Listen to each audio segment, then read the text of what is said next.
Go ahead, Coach. All right, well, thank you guys for coming. I think it's Keith told me it's day 101 on the job for myself and several others. So just want to touch base with you guys before we head into spring ball and obviously spring break next week. Just want to take this moment and just to thank a couple people. I want to thank the players. I think they've worked really hard. It's been a really good 7 weeks heading into this week, which is our team commitment week, which I can detail for you if you have interest. I want to thank our creative team. I have 3 kids back in Charlotte who can't be here right now, and I think Jordan Litton and Nick Burkhart and their whole staffs have done a great job of giving small snippets of how hard our guys are working out to hopefully the fans, recruits, families, and I know my family's grateful for the job that those guys do. I want to thank the winter sports. It's been pretty cool watching Silas win the Big Ten championship yesterday in wrestling, watching men's and women's basketball, beach volleyball, just all the sports, watching them all compete. And our team has probably seen more sports competitions this winter than they had previous, and I think it's really good to be part of this campus community, this athletic community. And then, as I've gone around the state, the one thing that's really hit me, and I wanted to say it, and I mean this with elite humility and appreciation, is I want to thank the fans. They've been, and I'm just been here a small time, but they've been coming to Memorial Stadium and supporting this football team for a long time. And as you talk to people, I just want to make sure they know that we're grateful and we're thankful, and we're working hard to earn the right to enjoy next season, to compete next season. We're trying to live by the whole mindset of day by day and not getting too far ahead. And we want them to know that we appreciate when they spend their money to come watch us play. And they've been doing it for a long time. We can't promise them anything other than the fact that we're going to work really hard today. But I want to make sure that they know from me, from myself to our staff to the football program, we know how long they have waited for Nebraska football to play the way that we all believe it's capable of playing. And we're not there yet, but we'll try to honor their patience and their loyalty with our work. So I wanted to make sure I said that. So with that, I'll see if you guys have any questions. What's your priority this spring for spring ball? We came into the offseason feeling like we wanted to build strength and mobility. I think we have. Feeling like we wanted to learn the process and that we're going to undertake, and wanting to build a sense of brotherhood amongst the team. I think we've made a lot of steps in that direction. I think now it's just time to really, that process, take that over into football. In our program, practice is everything. It's the most important thing that we do. And, whereas people focus on the results, we try to focus on the things we can control, which is the way that we practice, the attention to detail. And what I'm finding with this team is they're highly, highly, highly competitive. But sometimes the small details, as do with most 18 to 22-year-olds, they get away from us a little bit. So can we take our sense of competitiveness, our toughness? This is a tough group. Can we take that competitiveness and that toughness and carry it over onto the football field and also add in precision and detail? If we can be really competitive and tough but also detailed and precise, we have a chance. And so I'm anxious to start that process on the football field with the guys. And then I think it's just for each, our job is to help each player find a way to get on the field and be in the right position. So try to teach those guys as best we can. Matt, who's been the most impressive and maybe stood out during winter offseason? Yeah, I'm not here to isolate any one guy or any group. There's a select group of guys that have really, really been good. They've earned the most black jerseys throughout the offseason. 2 of those guys, Thomas Fedoni and Chief Borders, I've asked to come talk today. I wouldn't say that they're the best, but we had an off-season competition that we do. Thomas was the captain of that team, and in probably 6-7 years of doing this, one of the best captains I've ever seen in terms of willing his team to victory. And then Chief, as a new player, I think he was the leading point getter. He and Teddy were tied, and so I elected those guys to come. But I couldn't say I'd actually flip it. There's not very many guys that I'm not happy with. I think a lot of guys have paid a significant price this offseason. I just have to get to the football now and see who can actually do it on the football field too. But I thought the offseason was really good in terms of the holistic group. Can you give us some more details about that off-season competition? What it entailed? Yeah, so we divided up into teams. We selected some veteran guys to be captains, and then we went for 7 weeks. And it's everything from, gaining points for community service, for attending other teams' events, for competitions, for community service. It's lost points for missing study halls, being late to things, and so it's really.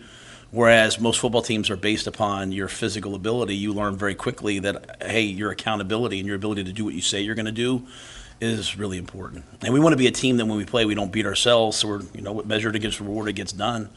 Rewarding guys for doing the right thing and going above and beyond. What it also does is guys break out of their cliques, their friend groups, and they start to get to know each other and start to value each other for their contributions, not necessarily always physical, but also personal. So that goes on for several weeks. Ed Foley runs it, he does a great job. They have redrafts. You can, protect the player. There's some different things that they do. And that leads us into this week. So Thomas's team won, came down the stretch, and they blew it out the last week. And then on Friday, we selected new teams. They all selected a Twitter handle. We go into what we call Team Commitment Week from Friday to Friday. And it's 1 week of, the only rule is there are no rules. You get points for doing, good things. You lose points for missing things. There's team competitions every morning, optional team building activities at night. It's just a great chance for us all to get to know each other, not just as football players, but as people. Are there physical elements to it too? Are they competing at physical type? Yes, yeah, they did that this morning. And there were some things along the way in the other competition. The other competition's a little bit kind of a lead into this, and this is everything. So, guys. The first time around, some guys pick their team based upon their position group, staying loyal, or their friends, and they learn pretty quickly. Like, I better have a big guy, better have some fast guys, I better have some guys who are on time all the time. Hey, you're my boy, but you don't seem to get anywhere on time, so I'm not picking you. So I won't tell you who Mr. Irrelevant was, but it was a guy who started here last year. So it was pretty important that those guys, or one of the last guys, it's important that guys start to realize, like, hey, if my physical ability can match my accountability, and that can be joined with availability, then I can be a pretty good player. And so, we always want to talk about people's physical ability or their recruiting or their production. That's great, but tell me how accountable they are, and then tell me how available they are, and I'll tell you if they're a good player. So it's a fun time for me. How many weeks did it take for the team to really catch on to the accountability piece in the way that you envisioned it? Quickly. These guys are really, really competitive. So, I think if you talk to the other athletes on campus, I think we had I showed up to a tennis match. I think we had 30 football players at a tennis match. So that's sort of hey, we can do things to earn points. Sometimes some guys can be too cool for school. These guys weren't. They wanted to do this, and I did a similar thing. And Christian McCaffrey was fight, scratch, and clawing to win. So it's good players like to win. I've just learned that over the years, and so. These guys, but I think it's guys like Thomas, Fedoni. It's guys like Chief and all those guys. They really drove this thing, and we had to replace a captain or two because they weren't quite doing everything right. This was good for our team to realize that when who you say you are is the same as who you actually are, what you actually do. You're living a pretty good life, and when you're not, it gets exposed. So it's been fun, but it was pretty quick, to be quite honest. What type of leader is Physicality that you've seen? Is it vocal? How is it? Yeah, I'm really careful, about the vocal thing. What we don't need is a bunch of spokespeople, right? I watched the highlight tape from last year.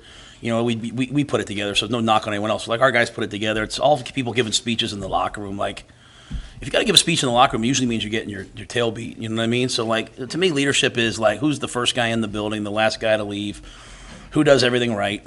I said I wasn't going to signal people out, but I will say, who's a great leader in his own way is Brian Buschini, probably the toughest specialist. And I'll get some text messages from some guys. Brandon McManus is probably going to call me here in an hour after saying this, but one of the toughest specialists I've ever seen. And so when you have guys like that competing at a really high level, it just drives everyone around them. And so, I think we have some good guys. But Fedoni, he just wants to win. And so, the last week, you had to get all your teammates if you got all your teammates to a match and took a picture, you got double points. And trying to get 10 other college students to show up at something at the same time is hard, right? And it seems, what does that mean?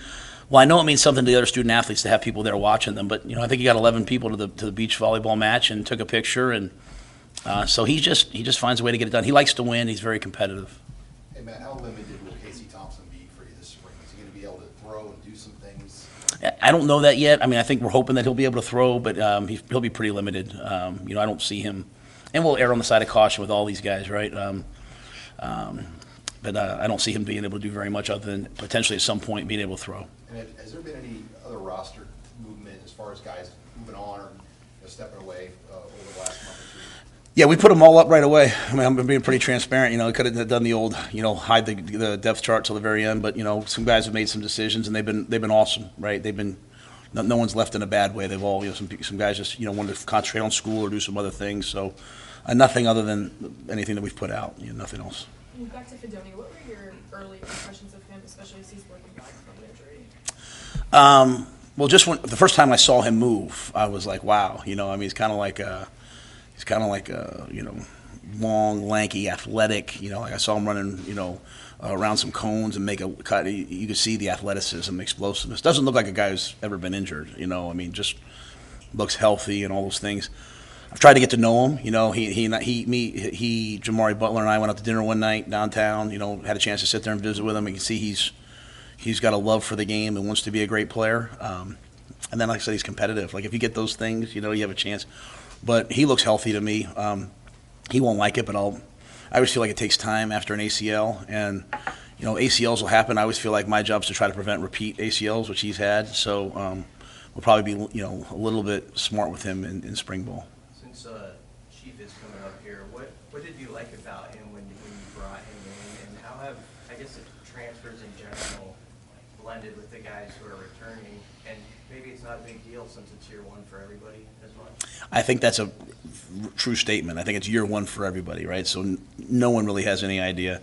The staff has no idea. Like during team commitment week, I won't even send the schedule out to the staff. They got to wake up sometimes the staff's way worse than the players in terms of wanting to know, they get anxious more than anybody else. But I think our transfers have all come in. They've all been, I think, happy to be here, appreciative to be here. It's a great place. Everyone welcomes them in. It can be difficult sometimes to adjusting to a new protocol, new process, but that's what everyone's doing.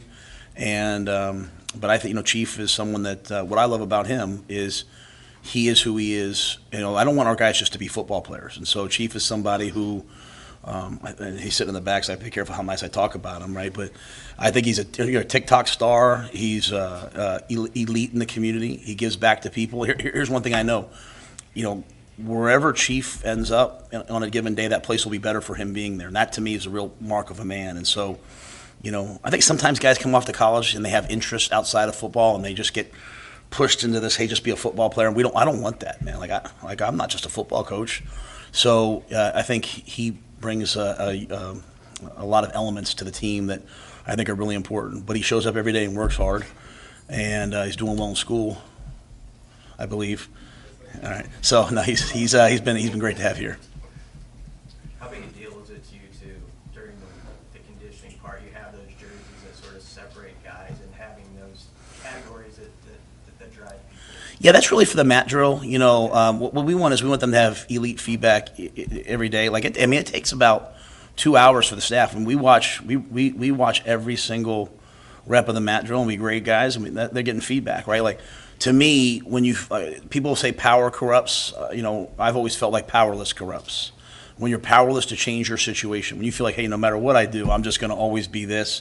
So there's going to be transparency and there's going to be honesty. It's going to be very, very direct. I've learned over the years, you can be direct without, attacking somebody. So this is one way. It's you have a great day, you're in a black jersey. You don't have a great day, you're in a red jersey. It's been fun for me, this being my fourth head coaching job, seeing guys on social media from here talking to guys from Baylor, talking to guys from Temple, and them all talking to guys from Western Carolina about the Matt drills, about pushing prowlers and all that. So that part's been fun because there's this common experience of, hey, this is hard to go through, but they get feedback every day. And again, if you make things with these guys, if I say, hey, let's go run 10 40-yard dashes, they'll do it. They might not like it, but if I say, hey, let's see who the fastest is, they'll run 50 of them to keep trying to prove who's the. So if we make it competition, and that's what the jerseys do, then they'll compete at it and they'll fight for it.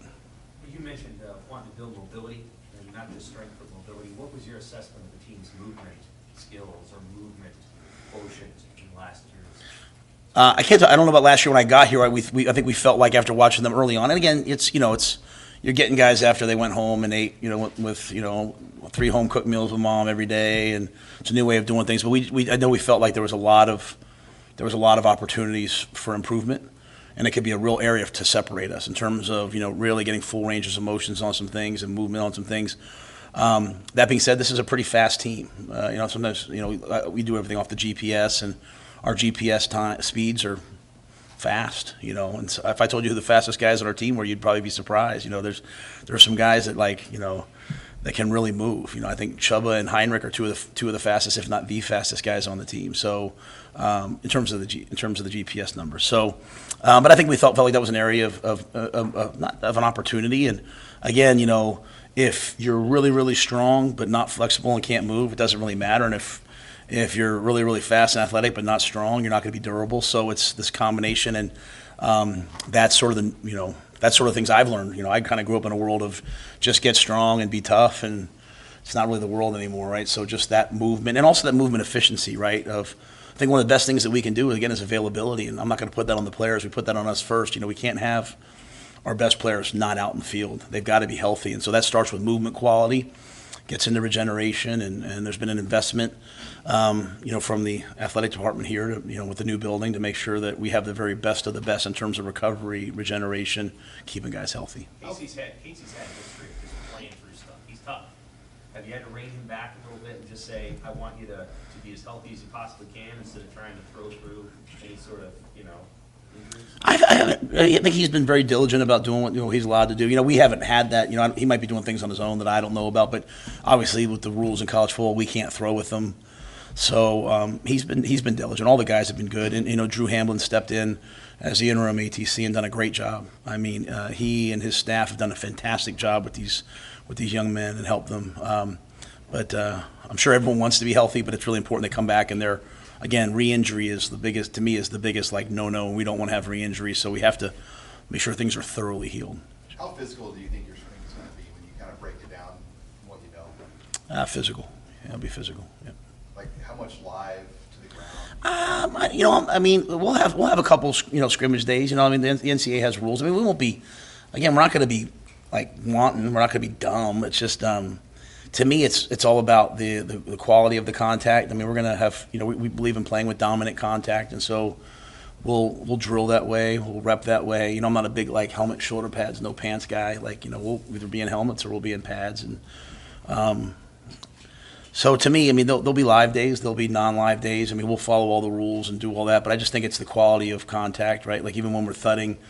We won't be tagging guys off. We won't hit them from the side or from the back, but, we won't go to the ground on days we're thudding, but we're going to strike, and we're going to, to me, these guys are young, they're getting trained. They're not getting coached, they're getting trained. You get coached at the next level. Right now they're training themselves on how to block, how to tackle, how to get off blocks, and so we have to train that, and the only way to do that is do it repetitively. So I think it'll be physical, but it won't be caveman-like. We're not going to go out there and just have a bloodbath. We're going to be smart. We do. The greatest gift I can give our players is health, and so I want to keep them healthy, but I also want to turn them into the best player they can be. When recruiting quarterbacks in the 2024 class, I know you can't give any specific names, but have a high-profile recruitment, clear-cut, number one target, whatever designation you want to give it. When you have a target like that, and quarterbacks are traditionally want to be committed earlier in the class, and looks like the top guy might take this thing deep in the recruiting cycle. What's just your overall approach when recruiting that quarterback position, especially for this upcoming class? It's probably too granular for me to not get in trouble by answering that much. I would say, in general, I always want every student athlete that I recruit to come because they want to come for the right reasons at the right time. And I don't get caught up in I need this guy to get this guy. That's not me. This is my vision for you. This is my vision for you. This is my vision for you. It's my vision for you. This is our process, and lay it out.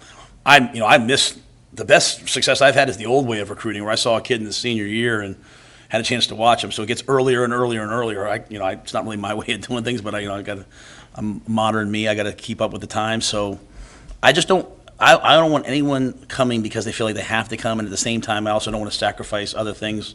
So I don't worry too much about it. Like, to me, this is each young person's journey, and I want them to do it for the right reasons and come here for the right reasons. So that level of strategy to me it's really more about the thing. I'm going to be careful how I say this.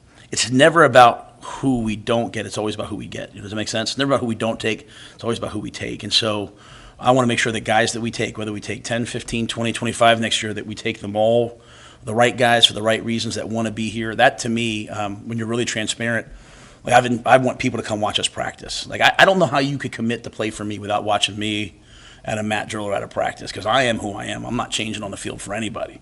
And Terrence Knighton's not changing for anybody. And so I want people to see it, because some people will love it, right? Some people will be like, wow, they're going to maximize me. Some people, like, they want a different vibe. And so I want them to see it, know it. And so I think, hopefully we have a really good recruiting class. Hopefully it goes through this year, goes through the spring. But I think people would be smart to come watch us practice and figure out if this is the right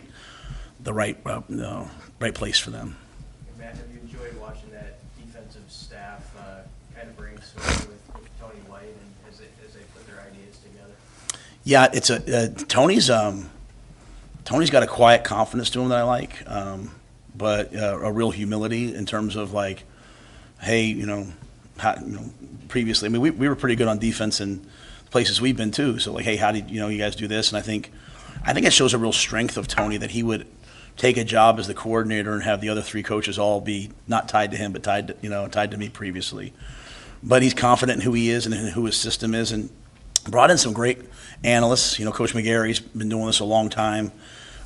He brought in two guys, Josh Bringwell and Jack Potenza. I did not know them. I mean, the greatest compliment I can give both of them is if Tony left or I would hire them again. Like, they're fantastic. And so, but it's been fun. I think it's going to be unique. And again, the most important thing to me is that they're watching the players and how they do things, right? Like, are we a 4-3? Are we a 3-4? Are we a man team? Are we a zone team?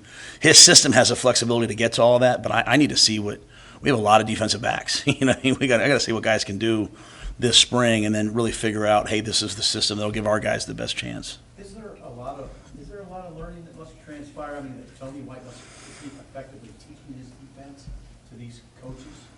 Yeah, I would say it that way. I think he has his system and his verbiage. They have to learn that. Then also learn all all the coaching points. Hey, when we were in our 3-down stuff and the guard pull, we ran through the backside A gap. No, not on this one. Now you need. Okay, so just that level of detail is difficult, right? Like, even Sat was with me, and he's calling plays for me at Temple. He was with me at Baylor.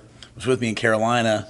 Now he's sitting here. All right, he calls it this, but he changed it in Carolina, so we're all having to get the verbiage where we're using precise language precisely. So I think there's a learning curve for all of us. We're all coaching in the morning, recruiting, and before we can teach, we need to learn. And I try to be the most flexible one. Like, I'm not getting involved in Tony's defense right now. That's the best thing, is, like, just let us all get on the same page, and once we're all on the same page, then we can make the tweaks we need to really take advantage of the guys we have. Coach, how would you describe yourself during a practice? Kind of just an observer going from station to station, or will you get in there, put your hand on the ground, and be very hands-on? Is this when the cameras are out there, or when it's you guys aren't out there? No, I'm just kidding. I was like, no. I feel like, and I stole this from someone years ago, but I feel like leaders insert themselves at the points of most friction.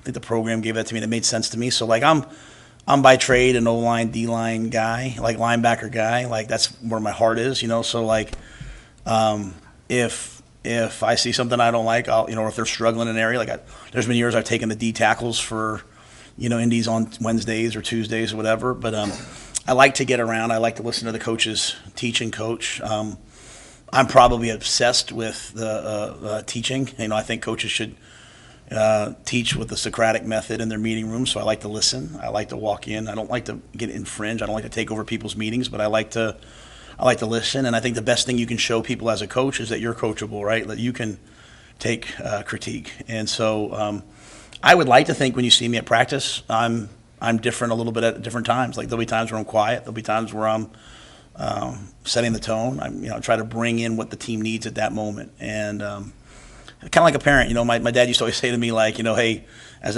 a father, you should always look at your kids and see what shape of love they need at that moment. Like, if the team isn't like today, they weren't listening great early on, and I snapped, and then they're going really hard, and I'm cheering. So to me, I'm just going to kind of be who I am.